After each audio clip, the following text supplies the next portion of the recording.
Good evening, Santa Cruz County. My name is Sandino Gomez. I'll be your host for tonight's show. Welcome to Voices from the Village.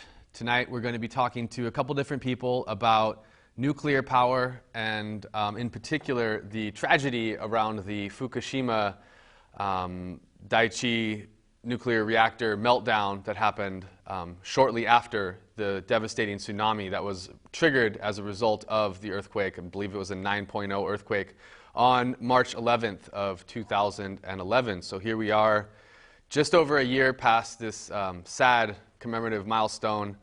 Again, the topic of tonight's show is going to be basically nuclear energy, and in particular we're going to talk a little bit about a film that's been put out called Fukushima Never Again, having to do with the kind of after effects of the tsunami and the reactor meltdown in the surrounding areas, the province of Fukushima Daiichi. But before we get there, we're going to just talk a little bit about nuclear energy here in California, some of the kind of arguments for and against nuclear energy, as well as potential alternatives. And with us to do that here tonight, we have live in studio Ben Davis Jr. Good evening, Ben. How you doing, man? I'm doing all right. All right. Thanks for having me. Certainly, certainly. And not with us yet, but soon to be, we have Mark Zeltzer from laborvideo.com. He'll be joining us via the telephone shortly. But for now, Ben, why don't you go ahead and introduce yourself to our viewers, a little bit about who you are, where you come from, and whatnot have you. How'd you get here tonight? Well, I came here because I was invited because of your interest in nuclear power and the issues near this anniversary of the whole Japan problem, the earthquake, tsunami problems they had a year ago. Mm-hmm. And I was invited because I'm the proponent of an initiative here in California that would close all of our nuclear power plants, our remaining nuclear power plants. I had the privilege of, in the past, being part of the effort to close the Rancho Seco nuclear power plant in Sacramento in the 80s. I drafted the initial initiative that led to the closure of that plant.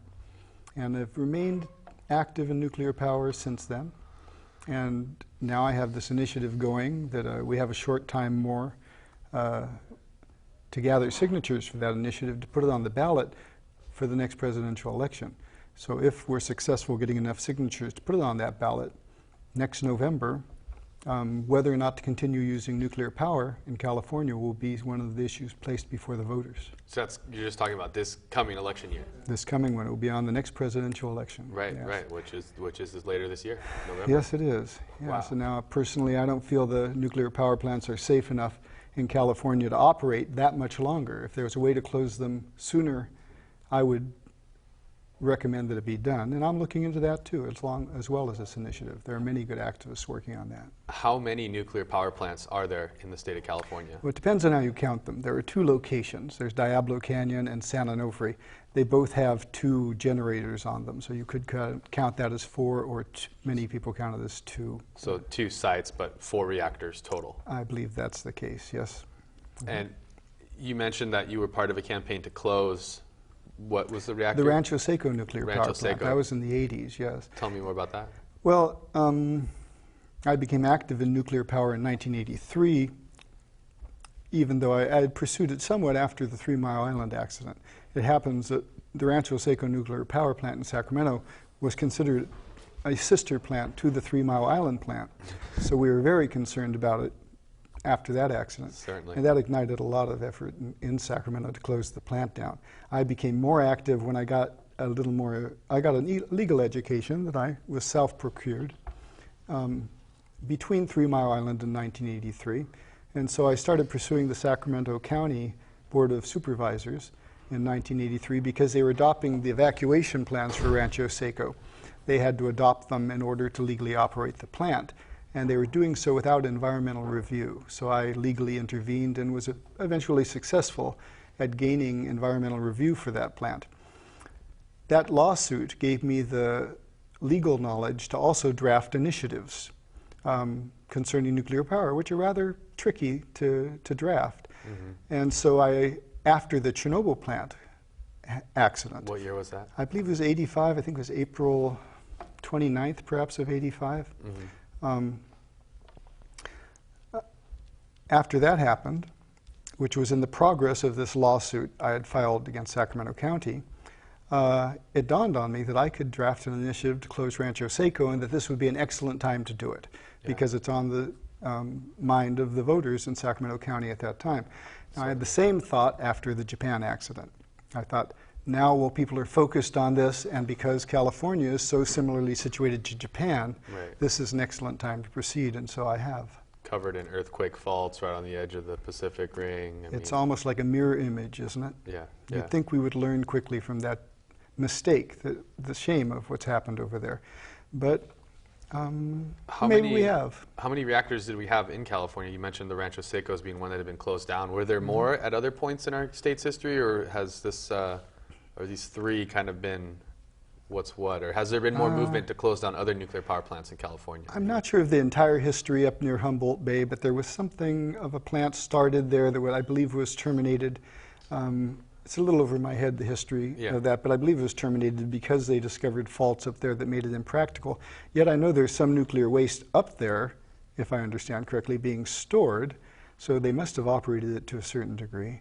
But other than that, I'm not sure. What was the campaign like? What kind of struggles did you guys face trying to close Rancho Seco? I mean, how did walk me through that campaign? I had my individual struggles, and then we had group struggles too. My individual struggle was after drafting the initiative that led to the closure of the plant. I did not have that much to do with the whole campaign to close the plant after that. A group formed around the initiative called Sacramentans for Safe Energy. We used the acronym SAFE. And the first item of business on their agenda was to put off the initiative drive, to study the issue more, and to redraft an initiative. I adamantly opposed that. So I decided not to become part of the board of directors of that campaign, and instead I was just a paper pusher there. I walked a little bit and tried to educate people, but I played a small role after helping to start it. Was this a local, county initiative, or was this a statewide initiative? It's called a district initiative, but it was basically the same boundaries, almost identically to Sacramento County. And is that the municipal utility district there? Exactly, SMUD, Sacramento Municipal Utility District. And it's a good point you bring up because it's a completely different, well, not completely different, but it's a different campaign than a statewide initiative. Yeah, certainly. Much smaller, and this is the one I'm in the middle of now is a much more complicated issue that way. So tell me more about the campaign that you're currently involved in. I mean, you guys are collecting signatures now, or have you already collected enough signatures? Oh no, we're in the middle. We have not much time left, and we're having a very difficult time getting enough signatures. We're hoping that having the anniversary of the Japan accident having just happened will give us a boost, but there's a lag time between when we get the initiatives in the mail and people send them. So we're not at all sure we'll have enough signatures come April 16th, which is the last day we have to get these gathered, to get it on the ballot. We're struggling at this moment to do so. Who's backing the initiative? And what are the opponents of the initiative, you would say? Or well, Steve Seltzer's been a very vocal proponent for us and has helped get a couple of organizations behind us. But the bigger issue when you ask who's backing it is how many people aren't backing it. Right. And to explain why that's the case, why we did not get as much support from the grassroots movements, from the different organizations that are against nuclear power. To explain why that's the case, you have to look at the process of putting a nuclear initiative or any initiative on the ballot. One of the first things you do is you draft the law, which you want the public to support and to vote on, and you give it to the Attorney General, who turns it over to a legislative analyst's office in California, sure it's all legal. Who does a fiscal analysis of it to see how much it's going to cost the state. And voters really respond to that fiscal analysis. It happened that we got a fiscal analysis, as I've told people. This fiscal analysis was written for our initiative, was written as if it were written by the nuclear industry. It says, if we close these nuclear power plants, it's all over. It's going to, well, we won't fall off into the ocean. It doesn't say that. But it does say it'll cost the state up to tens of billions of dollars annually. Wow. And it doesn't set a limit on how many years annually will be.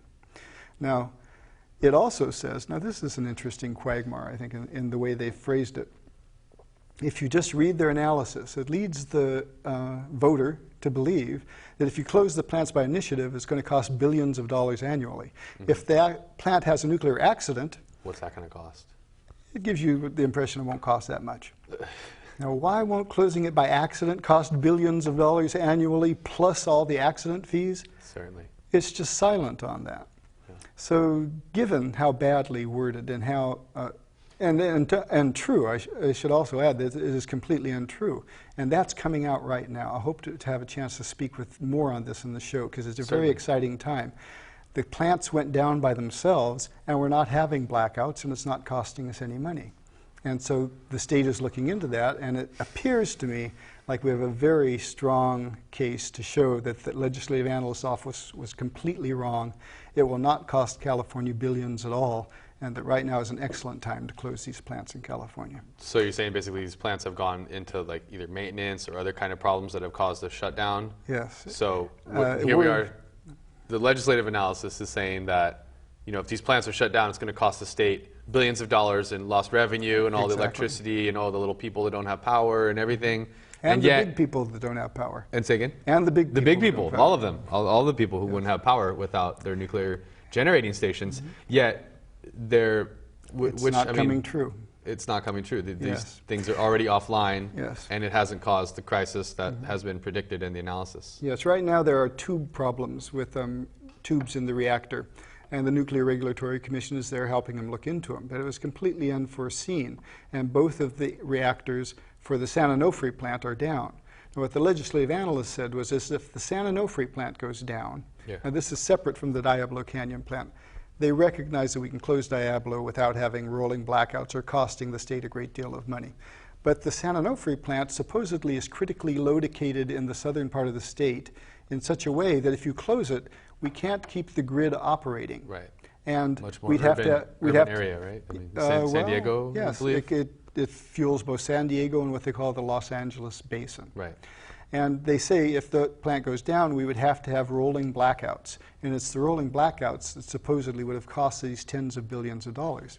Well, the plants are down now, and we're not having rolling blackouts. So they fell back on saying, well, it's actually only in the summer months when we need more energy that we'll have those blackouts, but we still say it's going to happen. All those air conditioning units running and yada, yada, yada. Exactly. In fact, that's a big part of what they call peak load. Right. When air conditioners are running middle of the day. In heat waves, yes. But now they're backing off of that.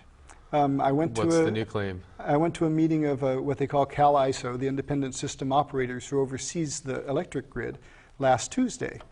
And they say, we don't intend to have any blackouts. We've got it covered, which is what we have been saying all the time. If you close those plants and you take appropriate actions because they've closed, we can maintain the electric grid and we can close those plants with a very small rate increase, if that. Something that might cost ratepayers a slight bit more in the short term, but in the long term will actually save us rates, just as it did with Rancho Seco. In fact, that was one of the miraculous things about closing Rancho Seco. They said the same thing. It's going to bankrupt the district. It's going to cost us billions of dollars. We put all this money into this plant. And instead the opposite happened. The opposite In what happened. way? What happened? Well, we went into more renewables. In fact, SMUD became a trend setter, not only for the nation and Sacramento area in California, but for the world in using and promoting alternative forms of energy, cleaner energies. And it still is one of the leading cutting edge promoters of that in the world. And that all started because of a change of philosophy at the board level of the Sacramento Municipal Utility District. Their rates actually stabilized, which after going up and up and up in the 80s to fuel this plant, they actually stabilized in the 90s and are much lower than PG&E rates, for example, at the moment, too. I've heard, the Sacramento Municipal Utility District actually does provide very quality service at, like as you said, cheaper rates essentially than a lot of other parts of the state. And that's actually a publicly owned utility, right? That's right, yes. Versus a privately held corporation, which, you know, the other big power boy here in the state is. Yeah, in fact, it's been shown that publicly owned power is done much better on average, provides cheaper rates than privately owned. Now that goes contrary to some of the popular neoliberal logic that private things are more efficient and better and cheaper and more well-run than publicly owned things. Like, could you talk about that difference there? I mean, do you think there's a reason for that, or what What's at play when it comes to Sacramento Municipal Utility District? Well, I have a little more expertise in nuclear power than Yeah. economics, but I'm Right. having to cross over because this is an economic question. Certainly. And what I would Seems say like is, it's about money. I'm a strong believer in the private enterprise system myself. I think within the bounds of government protection for consumers, private industry has a great purpose and is the focus of our society and should be. But there are many places, especially when it involves necessities for life, that government oversight or government ownership can be more practical. Right. And certainly in the energy business, that's shown to have been the case at the municipal utility district level. And there are other examples too, but like I say, I'm not a scholar on all these things. I'm shooting from the hip here a little bit. No. That's what we like to do here on this show. You know, sometimes you just Straight got to from the feel hip. it in your gut, if you will. So, where can people find out more information about the initiative? Well, we do have a website up. It's californianuclearinitiative.com. And the important thing of that website is you can also get an initiative there. It'll walk you through how to print them with your computer, and you have to follow those instructions very carefully because there are legal requirements for an initiative, and if it's not done properly, the voters you get to sign that initiative will not be counted. Now, we have a limited amount of time now to get those initiatives out there, but that can be garnered from our website, and also a lot more of an education on these aspects of the economics of nuclear power in California that I've been talking about. We have a lot on that in that website also. CaliforniaNuclearInitiative.com, you yes. said? Okay. So people can find out more about that. You know, you said you would close down the nuclear power plants here in California. Like, why is that? I would do it sooner than next November if it's possible, and I will be trying to encourage, for example, the legislature to take action on this before November, even if we're able to get the initiative on the November ballot, because between now and then is a long time, and we could have an accident at those nuclear power plants that would devastate our state at any time through many methods, one of which is the earthquake tsunami combination that occurred in Japan, or just an earthquake, whether or not it occurs at sea and causes a tsunami or not. In fact, our plants are even more vulnerable to that than the plant you mentioned, the Fukushima plant in Japan. Yeah, there's like numerous fault lines running underneath the Diablo Canyon plant. There are, right? and what you brought to my mind in your introduction was you mentioned that it was a 9.0 earthquake that set off the Fukushima disaster. That is true, but and the media has concentrated on that, but what they neglect to tell you is that 9.0 earthquake occurred over 100 miles from the plant and 20 miles deep, or 20-some kilometers deep. So it wasn't like having a 9.0 earthquake underneath the plant. Now, that plant was designed to withstand a 7.9 earthquake. Right. And in fact, the earth shaking at that plant caused by the 9.0 earthquake 100 miles away wasn't what caused the big problem. It did, well, no, in fact it did. It caused radiation leaks prior to the tsunami hitting. Right. Okay. But the earthquake did cause, both affected it, but the earthquake itself caused horrible problems. And the lesson I feel that should be learned from that, and to my mind to this point, the media isn't grasping and many of the government regulators are not grasping, is that the earth shaking that occurred at Fukushima was likely to be less than what you'd expect had a 7.9 earthquake hit directly under that plant. Right. Now, this raises the question is whether or not our science in deducing that these plants are designed for this much of an earthquake is correct. Right. Now, in California, the San Onofre plant is only designed to withstand a 7.0, and the Diablo Canyon plant is only designed to withstand a 7.5. Much smaller earthquake than that 9.0. But if one of those happens directly at the plant, it could have a bigger impact on those plants than the 9.0 that happened in Japan had on Fukushima. Certainly. And that can happen at any moment. The distance of the earthquake is, of course, going to impact the power and the magnitude. Yeah. Yes, it is. And I haven't seen anybody analyze that and show what a comparable earthquake underneath the plant would do to our California plants yet. I participated in the Energy Commission's hearings on California, its nuclear power plants, and the lessons we've learned from Fukushima a month ago, and all the hearings leading up to that in which they analyzed and had experts on earthquakes speaking before them. None of them hit the basic nail on the head, which is that 9.0 was 100 miles away. What is a comparable earthquake in California terms? We don't know. Certainly. And because that's such a wild card, and because the devastation of a nuclear power plant accident in California to our agriculture, to the people living around the plant in lives and in loss of property, and to our coastline would be so devastating, I think we should cease operation of those plants while we study the issue. Right. Then we should determine whether the plant should be allowed to start again. We shouldn't be allowing them to continue to operate while we consider these things. You sound like a fan of the precautionary principle, that we should perhaps prove these things are safe before we actually use them, instead of allowing them to be used until we figure out how to deal with all of the various problems. I've never heard of the precautionary principle, but I am now a fan, yes. There you go. Yeah, it's the onus is on the person who's initiating the activity to prove that it's safe, instead of us being as wonderfully funded as we are, proving against multi-million-dollar industries that no, actually these things are dangerous and should probably be regulated somewhat. I'm glad to hear you say those things. And in fact, I've heard it in law, we refer to it as the burden of proof. Right, but exactly. No. I like the precautionary principle even better. Certainly. No, it's a phrase they use a lot. Like in Europe, they're kind of refusing to allow GMOs to enter into the mainstream food supply until they prove that GMOs are safe. Whereas here we hear about, the Taco Bell taco shells being recalled because of potential GMO contamination. That's an excellent way example. After the fact. Yeah. Whoever asked us, and I believe there's even an initiative to get GMOs to be labeled here in the state of California that's being circulated right now. I saw some at people the same time, yes, I've signed that initiative. Right here, going on right now in the Yes. same And I agree with cycle. the intent of what you're saying, which is scientific experiments on society should not be assumed innocent until proven guilty. Right. Yeah. There should be a different standard for Certainly. that type of thing. And it should be the opposite, because we have so many of them going on at one time. The GMO, the air we breathe, the water we drink, all the chemicals that are going on. Right on that note, that's a wonderful segue here, because for those of you paying attention, you are watching Voices from the Village, and if you saw the titles at the beginning of the program, you know that we have another guest joining us live via the wonders of the telephone. It's a brand new technology. You guys should check it out.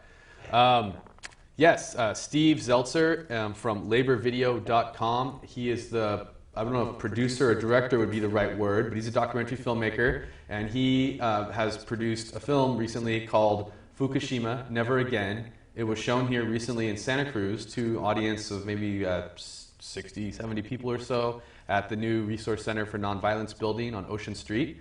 Are you with us, Steve? Steve Zeltzer. Hello.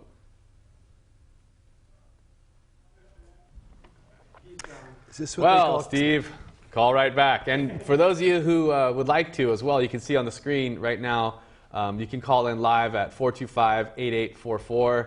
Might want to wait a minute. We'll see if Steve calls back. Maybe I should have just jumped on it when I heard that echo in the studio. I shouldn't have taken a chance there. Again, you're watching Voices from the Village live here on community television of Santa Cruz County, communitytv.org, channels 26, 27, 28 on Comcast, cable systems, and channel 71, 72, 73, 71, 70, 71, 72? I don't know the channels on Charter Cable in South County and Watsonville. We're talking here with Ben Davis Jr. He's a proponent of the California Nuclear Initiative. We are still waiting for Steve Zeltzer to call back on the phone from laborvideo.com. Again, he's just produced a new documentary called Fukushima, Never Again. So let's see. Looks like maybe Steve, are you there? Steve Zeltzer. We can't hear you, not here. I'm here. Oh. Hey. I'm here, but I can't hear. Yes, I'm here, but I can't hear you. Well, that's good. There we go. Good There we evening. go. I hear you now. Good evening, Steve. Yeah. Okay. So again, my name's Sandino, and you're here talking with Ben Davis as well. Welcome to Voices from the Village. Okay, you're very low, but I can barely hear you. But I've been watching you online, so... Uh-oh. Well, I'm sorry. We'll try and do better next time. Okay, no problem. Good evening. Tell us a little bit more about yourself, man. Welcome to the show. Thank you for having me. Well, I've been a labor video producer with laborvideoproject.org for since 1983. We had actually a community access TV show in San Francisco Oh, cool. called Labor on the Job. This was one of the longest running labor TV shows in the country. And so we've been doing documentaries about working people in labor, and also I've been traveling to Japan pretty much once a year, and I decided that this last time I was going to go back in November that I would do some interviews and do a story about what was happening in Japan. So we spent about 3 weeks in Japan and interviewed workers, scientists, women from Fukushima, activists, and politicians about what was going on there, and produced a documentary 57 minutes long about what's going on. So as far as I know, it's the only documentary from a grassroots perspective about what's the cover-up by the government, what happened, how the people were forced to get Geiger counters themselves to find out about the radioactive releases, and basically expose the systemic corruption and cover-up by the TEPCO, which is a Tokyo power company, electric company, and the government. And so that's what the documentary is about, and it's quite shocking, actually. Well, tell us more. Tell us about that. Tell us more about what you found. Well, what I found is that the government did not want to evacuate the children and the people from the Fukushima prefecture. They refused to do a survey of contamination of hotspots around the country. Now, when there was a nuclear release, it has plumes that travel all over the country. In fact, one is traveling towards Hawaii now. These are plumes. These are plumes of contamination, and they spread out, and they are spread out all over Japan. So there are hotspots around Japan and sewers in different places. The government has refused to do a survey of where these hotspots are, even though it was requested by the people. They also told the people that they were safe nearby Fukushima, nearby the reactor, and people believed them. And when they had some questions, they had to buy Geiger counters themselves to test, for example, schools. The government told them that the school grounds were safe. They did tests with these Geiger counters. They found out they were contaminated. They scraped up all the soil so the children would not be playing in the soil. And they were told, they said, take it away from us, remove it from the school. The government, TEPCO, says we're not going to take it away. You have to put it in the corner of a school. The contamination in Fukushima is on the coast, and there are mountains there. And the contamination is in the mountains. It's cesium, it's all kinds of products. You can't really clean it up. I mean, how do you clean up a mountain? So in other words, if there was a nuclear release in Santa Cruz area and went into the mountains, how would you clean that up? How would you get those off the leaves? I mean, it's the same situation in Fukushima. So the idea that you can clean it up, in my view, is completely ludicrous. So basically, the government has refused to pay for the evacuation of families over 20 miles or 20 kilometers away. So people are stuck there. They don't have the money to leave, and they're basically being contaminated with cesium and other kinds of reactive materials, nuclear materials. The other thing that's happened is the workers, the nuclear workers, a lot of them who come in and clean up are temporary workers or day workers. They come in and they go to other plants, and the Yakuza is involved in bringing them into plants, and they're day laborers who come from Osaka and other big cities. They're offered $120 a day or something like that. So they come in, and then they're basically contaminated. They go out, and then they go to another plant, which is illegal. But because of the corruption and cover-up by the government, these workers are going to die, and there's no real protection for them. There's no real safety and health and safety protection for the workers in that plant. Yeah. So you have a situation in which the mothers and activists in Japan have been forced to organize themselves. There's mothers for Fukushima. There's a group, Children for Fukushima, who have been trying to fight to get justice, trying to fight to get their story out. And the media in Japan, like in the United States, does not want to talk about the real problems because they're controlled by the utility companies. They're controlled by PG&E in Southern California Edison, as are the nuclear operators here in California. And that is why we did this video, to kind of break the information blockade about what was going on there and is going on there right now. So, I mean, it seemed like within the mainstream media coverage, the little bit that I did watch, that, there's the government and the Tokyo Power Company are trying to present this narrative of that, things aren't that bad. That it's, there was an explosion and contamination, but we can solve it. We can clean it. There's no need for a larger, more extensive and expensive evacuation. I know you mentioned in the film Fukushima City, which is about 60 kilometers from the plant itself that had the meltdown, and that this, even though this is a city of hundreds of thousands of people, the government basically said it's safe to be there. What was the official, I guess, what was the official evacuation zone, and what are the people you're talking about? Like, how far away are they? Well, they're, I mean, 60, the official evacuation is a distance of 20 kilometers or less. It's like 11 miles or something. Yeah, but right? the reality is that the contamination is spread out way further than that. The government has raised the figures, and as you'll see in the film, if you get it, FukushimaNeverGet.org, that the government has raised the figures continuously, both for civilian population and for nuclear plant workers. So they've kind of changed the allowable levels of radioactive contamination as they go along. And one of the real concerns that people should understand is you can't see radiation, you can't feel it, you can't smell it, but it is changing your body and it affects you. So 10 years, 20 years, you can get cancer. There are all kinds of diseases you get. The government is only also providing coverage for workers if they prove they have cancer in the plant. Then they get compensation. But there are other kinds of diseases caused by radiation beyond just cancer that people get, and they're not taking care of them. They're not compensable. So basically, hundreds of thousands of people. There are 300,000 children in the Fukushima area. Hundreds of thousands, and there are 2 million people. Many people are being radiated. There are going to be many cancers, and the government is trying to deny it. The other important thing to understand is you have all this nuclear waste material. In fact, it's floating towards the United States, this refuse. And in Japan, a lot of that is they're talking about burning. And there was initially they were burning some of this material in Tokyo, in the Tokyo area, Yokohama, and there was radiation going on in Yokohama because of the burning of this material.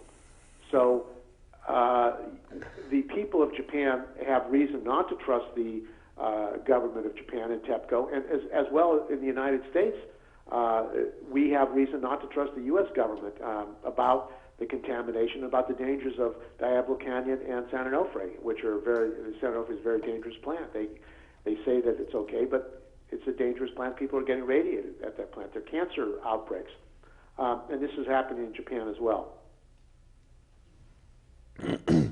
Any reaction there, Ben? Joining with us, of course, is also Ben Davis Jr. Hi, Ben. Hi, Steve. Yeah, Steve and I, of course, are acquainted. He's one of the more active anti-nuclear activists in California.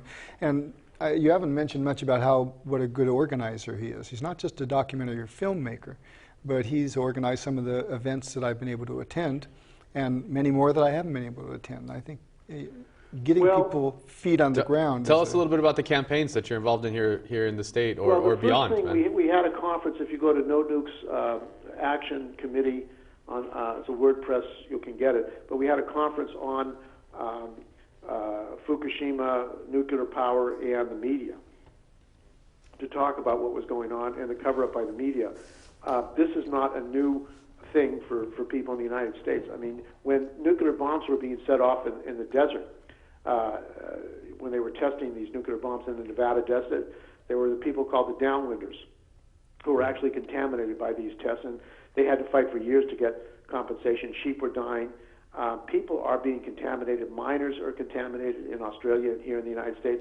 People are getting radiated and contaminated, and they have to fight for health care. And as most people know who are listening to the show, we have private controlled health care, which means you have to prove that you've been injured on the job if you want to get compensation for a worker's injury. And if you don't have health care, you're in trouble with the cutback in public health care, public services, and that kind of thing.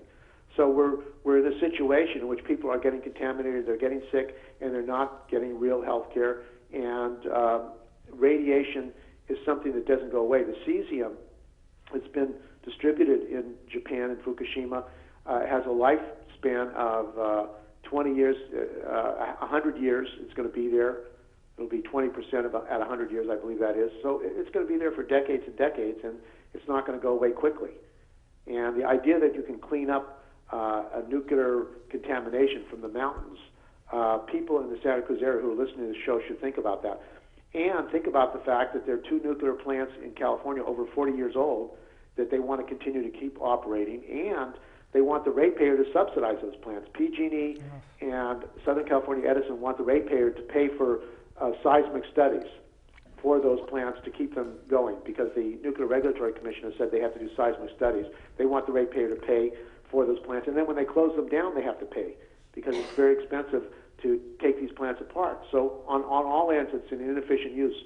And people in California and Santa Cruz should also think about the fact, why doesn't California require solar panels on all new construction? You would think that if there's such a great energy crisis, that the state of California, which has a lot of sun, would make a requirement that all new construction at least have solar. They refuse to do that, and the reason is because PG&E and Southern California Edison are privately controlled utilities, and they make money by selling more energy. They don't make money by limiting energy. They make money by selling more energy. So in the case in Japan, these utilities were encouraging people to go all electric kitchens, electric this, electric that, so they were tied into the production of more electricity and making more money. So, I mean, that brings up an interesting point, that last, you were talking there, because it's constantly said in the media and in the mainstream, with proponents of nuclear power and nuclear energy, nuclear weapons, that it's so clean, it's so cheap, it's so efficient. When you really kind of look at the actual costs and expenses and the dangers of nuclear power and nuclear energy, and it really seems like there's all these externalized costs, let alone if something goes wrong, in which, what's it going to cost to clean up the Fukushima countryside? What is it going to cost to decontaminate Japan's food supply, water supply, air supply, like ground, trees? You show in the film that, the Fukushima region, its main economic generator is basically resource extraction through agriculture, through timber, through fishing. That's right. And all of these different industries are now dead, essentially. They're radioactive, if you will, for lack of a better term. Well, exactly. I mean, Bernie Sanders at the last Nuclear Regulatory Commission asked why the private industry is not subsidizing or don't want to insure your utilities. Why is a taxpayer in the United States being forced to buy insurance for the utilities just in case they have an accident? And the reason is it's not viable financially. The U.S. taxpayer, the people, have to publicly finance this nuclear energy because it's not efficient on its own. So what this tells us is that the profiteers, Bechtel, the companies who buy it, General Electric, these big companies who are making billions of dollars, they're being subsidized in nuclear power because it's not an efficient source of energy. And the cost to build a nuclear plant, the cost to run a nuclear plant, the cost to disassemble a nuclear plant, that is not financial feasibly, and also it's putting the United States back further as far as being energy efficiency. But the problem is, and this is the political problem, is the Democratic Party, like the Republican Party, are controlled by these corporations. Obama is big friends with the president of General Electric, which makes money from this. And Obama is saying that recently that we should spend $8.3 billion in building a new nuclear plant in Georgia. The Nuclear Regulatory Commission has approved a new design for nuclear reactors, to build more nuclear reactors. They also want to build, Babcock and Wilcox want to build small modular nuclear plants all over the United States. Now, the other aspect, and Ben was talking about it earlier on the show, is that there's no place to store this. Where do you store all these rods, these used rods? They have no place to store it, so they end up being stored at these sites in a situation where you have earthquakes, you could have geographical damages or geological damages that are very dangerous, and they would pollute the whole world, not just the Bay Area. In California, people should understand, the nuclear plant in Diablo Canyon is in San Luis Obispo. It would pollute not only San Luis Obispo, but that whole area of agriculture area, the Salinas Valley, would be in danger. If there was an explosion at the San Onofre plant, the Imperial Valley would be contaminated. The wind would bring that pollution into the Imperial Valley. The Imperial Valley is a major production in the United States for vegetables, for the United States. So we're talking about a major food source for the United States being contaminated, unusable, if people were going to avoid the nuclear radiation. So this is an immediate health and safety danger to the people of the United States, the people of the world. These plants are all built on earthquake faults. Whistleblowers, and this is another thing people should understand. In the United States, it's illegal to discriminate against whistleblowers, but whistleblowers, nuclear whistleblowers at these plants have been retaliated against and fired. And there's not one utility executive who's gone to jail in the United States for retaliating and firing a whistleblower. So if the whistleblowers at these plants are afraid to speak up about health and safety problems, I mean, they have a leaking turbine that they just spent $650 million for at the plant in San Onofre, and it leaks. If whistleblowers are afraid to speak up in these plants, how can the public be safe? Not only the workers, but how can the public be safe when they're fired, when they're harassed or terrorized, and the government doesn't do anything to the utilities, these executives and managers who do this? It certainly seems bass-ackwards to me. It's a dangerous thing, and I think the good thing that Ben has done is he's actually said that like the other plants that were prevented from being built, no plant should be operating in the United States unless they have a place to store the nuclear waste material. And there is no place to store it, which would mean the closure of Diablo Canyon and San Onofre. And I also feel that the legislative analyst in saying that it would cost the state of California, the people of California, billions of dollars, and that's why they should not sign this. Really, they did not want people to sign this initiative, and there's been no news about it. There's been no publicity about it statewide. They were representing the industry, because the reality is, in California, we can't operate. California can operate without these plants. We need an emergency plan to operate without these plants. We need to get solar. We need to really develop alternative energies. We need to have a mass transportation system so all people don't have to drive to work. These are things that we have to do in our society if we're going to have a forward-looking society to protect the people of California, the people of the world. If I can follow up on that, I think Go right ahead. The point he makes is excellent, because it's exactly the point that will bring California into profiting from closing those nuclear power plants in the long run. It will lead to all these alternatives being promoted more, just like it did with the Sacramento Municipal Utility District. But if we continue to pour money into operating these plants, it has a stifling effect on these options. Right. Now is the time to make the change. Japan opened the door to it. Unfortunately, it had to take a disaster like that to shock us into the realization of how dangerous this whole thing is. But I wanted to get back to something, because Steve also brought this to mind, which is I started to answer your question and I set up an answer to it, but I didn't get back to it, which is how much support the initiative has gotten. Now, because of that legislative analyst report saying that it would cost this much, many, if not most, of the major players in closing nuclear power plants, the major players who are against nuclear power in the nation and in California, did not back it, did not back the initiative. They did not oppose it necessarily, although some even went as far as doing that. But we had very great trouble getting grassroots support, because that legislative analyst report said it would cost so much.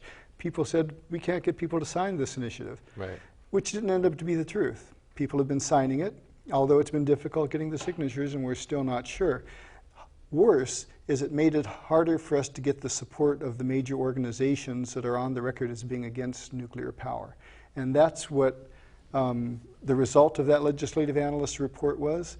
I'd hesitate to say it was premeditated, that they did it on purpose and gave us an unrealistic report because they wanted to stop us from getting signatures. But whether it was premeditated or not, that's the effect it had. And the analysis itself was wrong, and that's the great point about now. Now that those plants are down and may be down for the summer, the state authorities that understand energy are analyzing it, and they've stated just as recently as last Thursday that there's no reason to have blackouts in California this summer with those plants down, and there's no reason for it to cost us anything substantial. Wow. Sounds like good news, a little too late, unfortunately, with that looming deadline for signatures. No, it's never too late. Well, I think what we will have to do now is reorganize the ranks, and if we're able to get it on the ballot one way or another, then we have another campaign ahead of us, and we're going to need that grassroots support as much as ever. Now, some hardcore nuclear activists were for us anyway, and we've taken advantage of that. In fact, Steve was one of them. He was on board the legislative analysts' report aside. But many of the major players were not. And this is not going to go away. This struggle to close the California nuclear plants is not going to go away. This struggle to close the California nuclear plants is not going to go away. It's a long-term struggle. And the major problem, like the people in Japan, and we're going to be bringing a delegation of Japanese mothers of Fukushima and children here in July. If people want to get in touch with us, they can call 415-282-1908, 415-282-1908. But we're going to be bringing a delegation here to give a report of what is really happening in Japan and why people in California can't wait and can't afford to not close down the plants in Diablo Canyon and San Luis Obispo and San Onofre. NoNukesAction.wordpress.com. The major problem, and this is the case in California, and fortunately we have community access, or KPFA Pacifica, is that the major media get ads from PG&E, get ads from Southern California Edison. There's a very strong industry that makes money from nuclear power. And we're facing basically a wall of information to prevent people from knowing. The fact that PBS, for example, has done a couple of programs on the Fukushima. They never talk about really the cover-up by the government, the change of regulations, the fact that the United States military was pulled out of that Fukushima area because they realized they were being contaminated, the fact that ships were coming into the Oakland Harbor that were contaminated, and they kept them running because it would have been millions of dollars to shut down a ship. The water that's coming out of, and still continue to come out of that plant, there's high levels of toxic water, contaminated water that is coming out of that plant. And it's spreading around the world. It's going in the current. Seals in Alaska were contaminated by radioactive water. That water is being spread throughout the world. There's no real accurate accounting by them. And again, one of the problems with nuclear material is you don't see it, you don't feel it, you don't smell it, so you don't know whether or not you're being radiated. Food could be radiated. You can't tell that. So it's very hard for people to understand. And people in Japan have a problem, and that is, where do people in Japan go?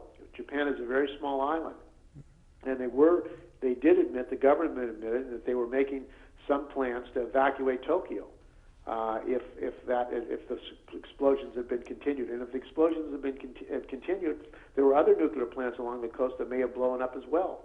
So you're talking about the whole destruction of a country. Not just the Fukushima area, the destruction of a country. Can you imagine what it would have meant to the world economy to have Tokyo evacuated? It probably would have caused a worldwide depression. So these are very dangerous things. And in New York, you have a nuclear plant 60 miles from New York, which is over 40 years old, and they're fighting to close that. You have the Vermont Yankee plant, which has been leaking plutonium in the water, and fish have become contaminated.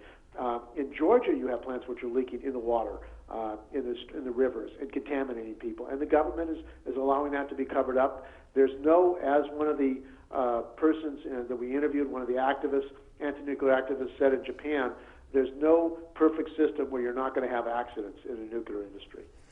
Can I ask Steve a follow-up question to some of that? Go for it, man. Steve, if I understood correctly, the most recent report I heard, well, first it pointed out that Japan has 54 nuclear power plants altogether, and they've been slowly closing them, if I understood correctly. The last report I heard suggested that only 2 of them were operating at the current time, and yet as far as I know, their economy seems to be doing well enough. Do you know if that's true, and how they're coping and getting by with so little? I understood that those 54 plants supplied something like 30-some% of their That's correct. Energy. And the reason I ask is because comparatively, California's nuclear plants supply very little. So I'm wondering if Japan is getting by as well as I've heard. It seems to imply that California would get by even better without the nuclear power plants. Well, Japan is much better positioned to survive the closure of San Onofre and Diablo Canyon. And the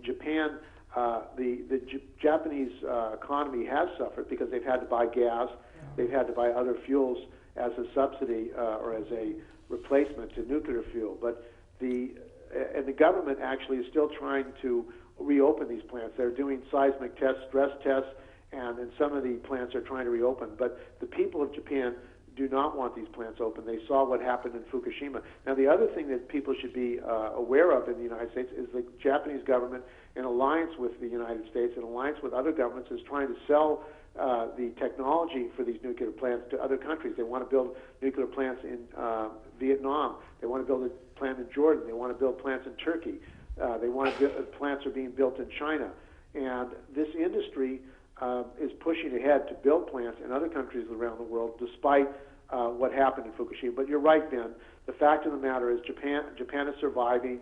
They're able to go forward, and despite the fact that all the plants, 52 plants, are closed down, and they've been able to switch to other fuels. And in California, there would be no problem if we could close down San Onofre and Diablo Canyon. We would be able to survive, and actually it would probably, hopefully, force the government of California to take action to make sure we have alternative energy forms. If we had a requirement in California, as I said earlier, to have solar on all new construction and had a real project to make that happen, that would radically transform the situation. The problem is, and this is my view and the view of our committee, No Nukes Action Committee, is that as long as we have private control of the energy industry, private control of oil, private control of utilities, they're going to want to sell more product.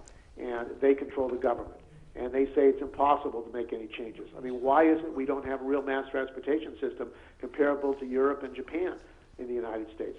The auto companies, the rubber companies, the oil companies, they don't want it because it would close down one of their revenue streams. So this is an economic structure problem that we face in transforming our society to an energy-efficient society, and that's being stopped by the control of these privately owned energy industries and the people who benefit from nuclear power. Sounds like we're running credits. We have time for one more statement. Yeah, no, I think we have about 5 minutes left in the show. Gentlemen, we could either so I think that cut to it. We could cut to a clip of Santa Cruz. The people who are watching this show should contact men. Go ahead. People should contact what, men? Sounds like a meeting. Well, we were speaking. And they should. And they should contact men, and they should get the copies of the initiative, and get the education out. And when people ask them,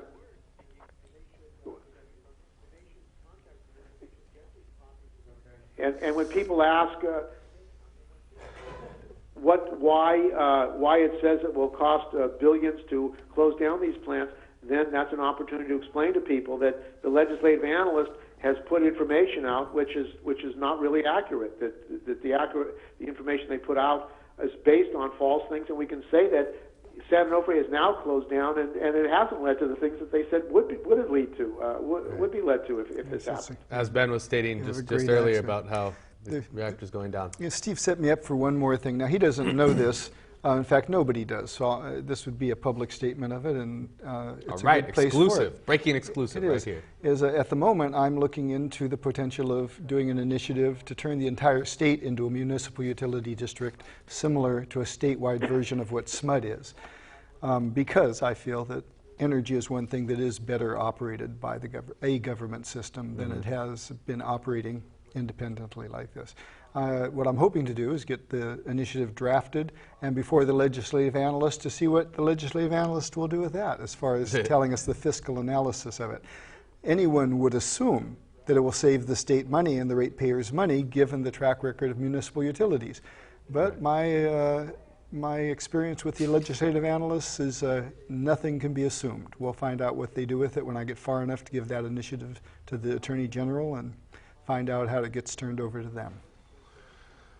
Certainly some kind of sane, sensible economic or energy/economic policy sounds in order here. I mean, we had our state electrical system get deregulated many years ago, if we remember the brownouts and all that madness that kind of sort of led to the whole recall initiative that got rid of Governor Davis and everything. So, no, this is not a new issue. The state of California has been grappling with energy for, this whole society really grapples with energy pretty much constantly. So if only, as you say, the profit motive was removed, and this wasn't just about making more money for fewer people and larger companies, and we were actually dedicating our resources to providing green, equitable, non-contaminating, safe energy sources, we would certainly have a different economy than we do today and a different energy system than we do today. And I guess I just want to thank you guys both for your work that you've done around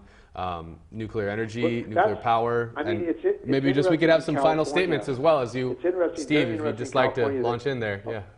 A lot of technology was developed in California. For example, the internet. But because we don't have municipal internet services, we end up having to pay Comcast and these big companies billions of dollars. In San Francisco, they tried to have community internet, public internet. It was fought by these companies because, think about this, if you had a municipal internet, Wi-Fi in every city and every community, then you wouldn't have to pay such large amounts of money to these companies to provide internet service. It's the same with electricity and power. If we had a municipal statewide power system, we would be actually efficient. They would want people to save power. They would help people put solar panels on. They would help people become more efficient. But it wouldn't be very good if it was a private company because they wouldn't be able to sell as much electricity. So we have a system problem in fighting these nuclear plants, and the fact that the legislative analysts did not tell the truth about the closure of San Onofre and Diablo Canyon and what effect it would have and the cost is part of that problem. But we have to do the education, and we're talking about in Santa Cruz having an education conference when we have a delegation of Japanese mothers and children come to California, maybe in July when they're going to be coming, to have an education conference to talk about fuel efficiency because people don't know in California that actually outside of California, India and other countries are developing much more energy efficiency than they are in California. So thank you. Thank you. Yeah. Hey, Steve, great final words. Ben, before we get out of here, credits are rolling. You got a final statement to say to our viewers? It sounds like I can count on Steve's support for that idea of a statewide electric district. It would be inappropriate to call it municipal. And it's California nuclearinitiative.com. The current initiative to close the nuclear power plants, californianuclearinitiative.com. You can download petitions there, print them out carefully, and send them to me. Great. Let's get that thing on the ballot.